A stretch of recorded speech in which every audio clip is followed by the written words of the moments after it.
Shalom saudara yang terkasih di dalam nama Yesus Kristus. Firman Tuhan untuk kita pada hari ini dari Mazmur 130 ayat 7. Berharaplah kepada Tuhan hai Israel, sebab pada Tuhan ada kasih setia dan Ia banyak kali mengadakan pembebasan. Sehebat-hebatnya manusia, ada saatnya ia akan melalui lembah kekelaman dalam hidupnya. Pemazmur mengatakan, dari jurang yang dalam ia berseru kepada Tuhan. Dosa dan akibatnya memang menghancurkan dan mengerikan. Itu yang diungkapkan pemazmur dengan menggunakan ilustrasi orang yang terjebak di dalam jurang dosa, tanpa mampu menyelamatkan dirinya sendiri. Orang yang berada dalam jurang dosa hanya bisa menunggu akibat dosa yang mengerikan, yaitu maut. Saat merenungkan keadaan kita di hadapan Tuhan, kita akan tercengang dan terpukul.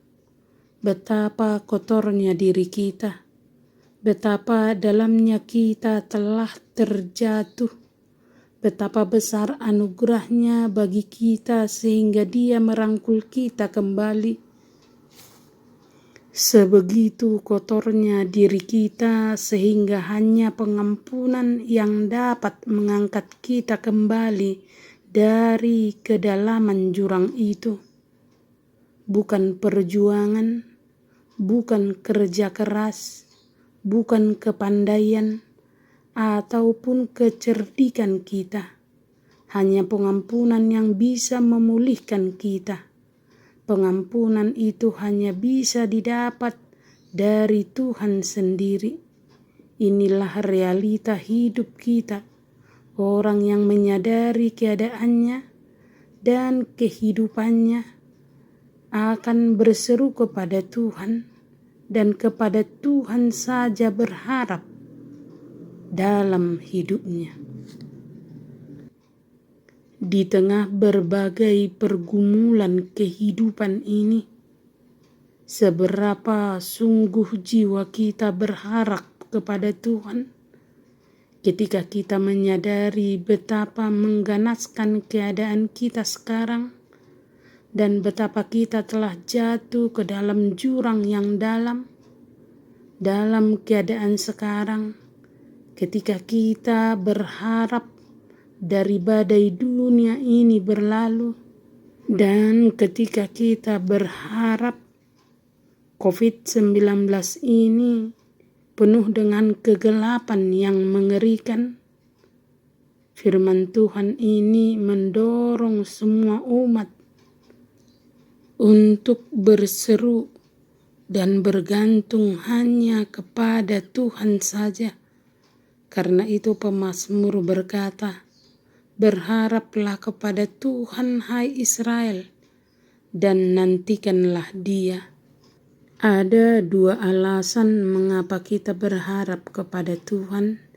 Yang pertama, karena terang alam menyingkapkan kepada kita bahwa padanya ada kasih setia, bahwa Allah Israel adalah Allah yang berbelas kasihan dan Bapa yang penuh belas kasihan. Kasih setia ada padanya, bukan hanya secara bawaan di dalam kodratnya, melainkan juga sudah merupakan kesenangannya, sifat kesayangannya. Kasih setia ada bersamanya dalam semua pekerjaannya dan dalam semua keputusan kehendaknya. Yang kedua, karena terang Injil menyingkapkan kepada kita bahwa ada pembebasan padanya yang dirancang olehnya dan akan dikerjakan pada kegenapan waktunya. Pembebasan itu sudah tersembunyi di dalam Allah sejak awal mula, sebab dialah yang akan menyelamatkan umatnya dari dosa mereka. Matius 1 ayat 21, yang membebaskan mereka semua dari segala kejahatan. Titus 2 ayat 14, dan yang menyingkirkan segala kefasikan daripada Yakub. Roma 11 ayat 26. Dialah yang membebaskan kita dari kuasa dosa yang mengutuk dan menguasai kita. Allah di dalam Yesus Kristus menyelamatkan dan mengampuni. Ini jugalah yang diakui gereja. Kedahsyatan pengampunan Allah itu terletak pada pengorbanan Kristus yang tak bersalah, agar semua manusia dihapuskan dan diampuni dari dosa-dosa mereka. Karena itu, janganlah mencari jalan keluar dari pergumulan dosa dari siapapun juga, selain pada Yesus Kristus yang sudah mati dan bangkit. Hanya dialah yang sanggup, yang mau mengampuni dan menyelamatkan kita dari bahaya apapun juga. Amin. Tuhan Yesus memberkati kita semua. Selamat beraktivitas.